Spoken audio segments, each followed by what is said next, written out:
Hi guys, my name is Rushabh. Today's date is 20th of August 2022. Today we are going to learn what is the array list in the Java. So array list, it is the topic within the collection framework. So when we are learn the collection framework, array is it is a interface. Array, it is the class which is present in the list interface. So our array list will extend the abstract class, and our abstract class will implement the list interface, and our list interface will extend the collection interface.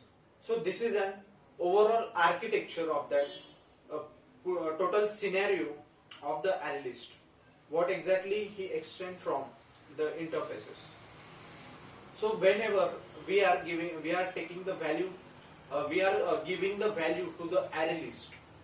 So array list is basically our, it is not our the normal array. It is not like a traditional array, because what problem is occurred in our traditional array, that our array is limited to store the value. Whatever the value we assign to our array, it store only that limit. Now this problem is resolved in the collection when we talking about the array list. Array list has it is an object which is store the multiple data in between the object. So this is object how we create the array list object. So array list object, for creation of that array list, we write array list for in the bracket, we call the bracket is angle bracket. So in the angle bracket we write integer, not the int. It supports the only wrapper classes. We cannot here mention any primitive class. So wrapper class we write integer is name I give a is equal to new array list, again integer. So in this way I create my array list object. So whenever I want to use this object, I can store with this add method for adding the element in the array list. How I can add the element by the add method? By the name of the variable of that object, like a dot add 10, in the parenthesis we write a dot add 20, 30, 40. So there is the beneficial difference between these both normal array and the array list is that we can store multiple elements in this array list. So whenever we require to extend here, we don't have to make any operation, because our array is dynamic here. We can call this the dynamic array.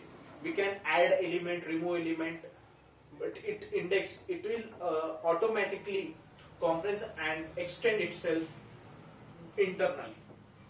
So how it happens? It is happened by the extend. There is the specific method present in the Java for that.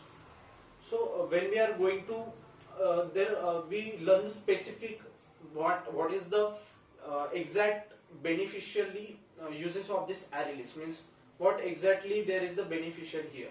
So our array list is specially store the every element index wise like an array.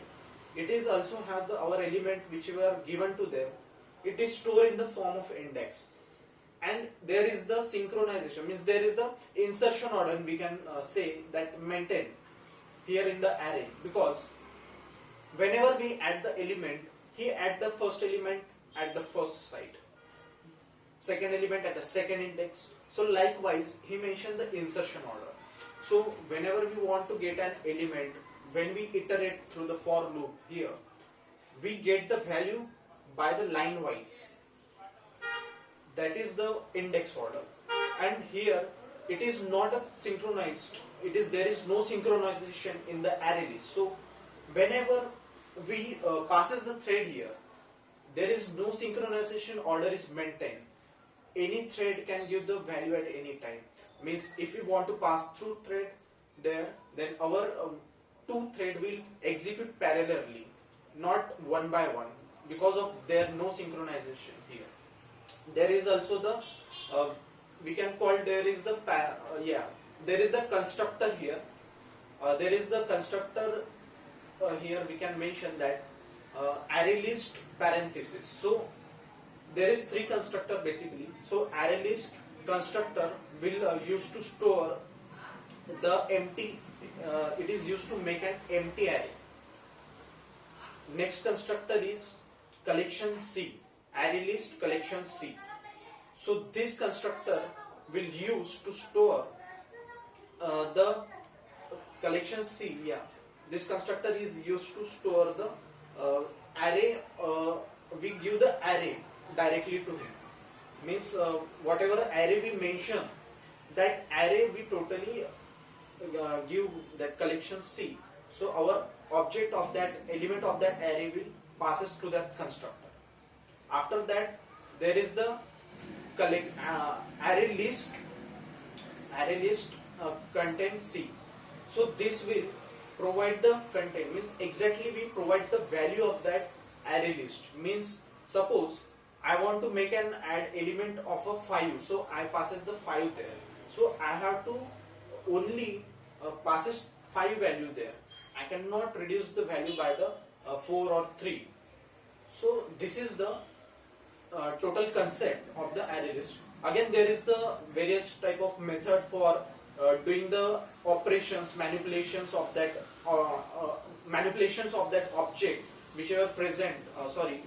Manipulation of that element which is present in the array list. So we can manipulate them with the various type of method, add,